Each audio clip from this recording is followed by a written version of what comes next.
Do you see what it does? Yeah. So you can see it creates more balance in your composition.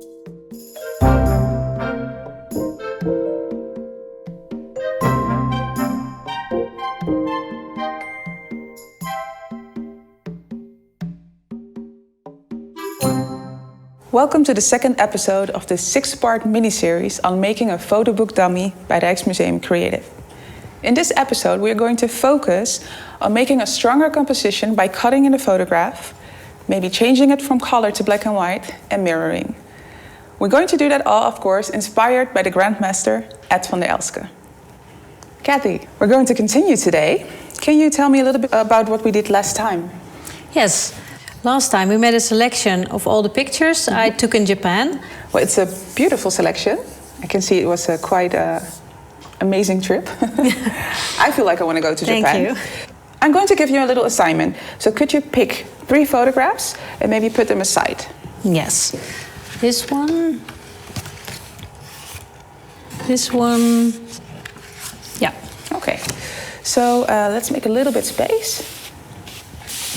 We can maybe flip a few photographs so that they don't distract us from the ones we are going to explore.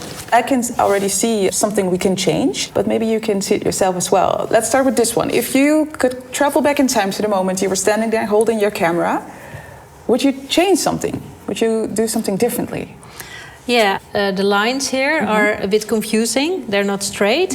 And here there is something on the floor, and that's distracting. Yeah. So what we could do is cut those pieces off, maybe by a little bit here and a little bit there. And then maybe you can tilt the image until the lines are straight. Do you see what it does? Yeah. Yeah, it brings the focus on the bed. Yes. So you can see it creates more balance in your composition. Let's take a look at the second picture, because what's happening there? Can you tell me a little bit about, because it seems like quite an attraction. Yeah, it was. My 3 children, they're all blonde. They were dressed in kimonos. They're standing there as spontaneous photo models. But in this picture, you can see also the trash laying on the side. You can see this man, and that's distracting from what's happening here. Yeah. So what is the solution what we can... Well, I thought we could take out the trash and maybe also the man, because I think because he's wearing a white shirt, it's quite annoying. Yeah. So now it's a horizontal image, but we are going to make it vertical maybe. Yeah, we could, as long as my children are on it. Exactly. Yeah. Okay. Let's take a look at the last one. That's also a picture I really like, because my 2 daughters are looking over the bridge to the water, but my son is looking the other direction. And I like it, but I was wondering if you would change color or whatever, if that would make a difference, if it would be stronger or not. We can put a black and white one and a colored one next to each other and see which one is stronger. Yeah. Yeah, I have a copy of that one here in black and white. Okay. So let's put them together and then see what's happening. I don't think there's enough contrast in this photograph to make it interesting as black and white. Yeah. In this picture, I think I still prefer the colored one. I agree. Yeah. I also agree because the photographs you took, all of them in Japan, there's a lot of color going on. There's the red and the green from the field and the yellow of the Pikachu. So I think color is the way to go. Yeah. Okay, so we're going to pick out a few more pictures that we can make stronger by maybe cutting or changing. So if we flip them all back, let's flip them back. And then this one, for example. How can we make this photograph stronger? I think we might make a sort of frame, like we did with the other ones. And perhaps even top them. Yeah, something like this. Yeah, like narrowing it down. Yeah. Less distraction, more focus on the subject. Yeah. Okay, it's very important to not start cutting directly.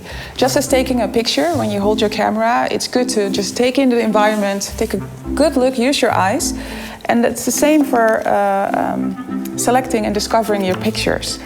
Just because it's shot, it doesn't mean that that's the end result. There are a lot of opportunities to explore, and really take your time with that. All right, I think you got the hang of it now, so we're going to go to the next assignment, and that's very difficult. We're going to kill our darlings. Well, when pictures communicate with each other, they should give each other strength, and some of the pictures don't give the picture strength, so we're going to eliminate at least 10. And yes, and I want you to flip over all the photographs that we are going to eliminate. I'm going to help you. I'm going to start with this one, because this one is quite different in color and contrast. So I'm going to flip over this one. I would like to flip over this one. 10, you said. Then this one.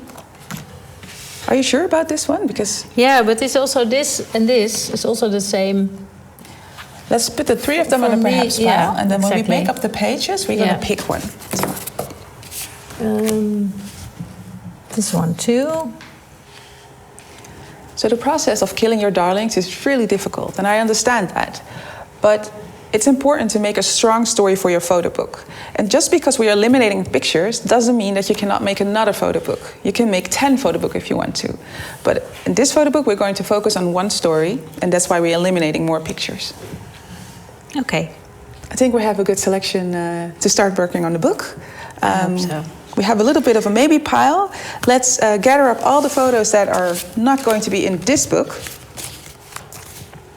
Good, we now have a good selection for your book. In the next episode, we're going to focus on letting the pictures communicate with each other, and we're going to put the knife in our photographs. We're actually going to cut the photographs and make up the pages. Thank you for watching, and I'll see you in the next episode.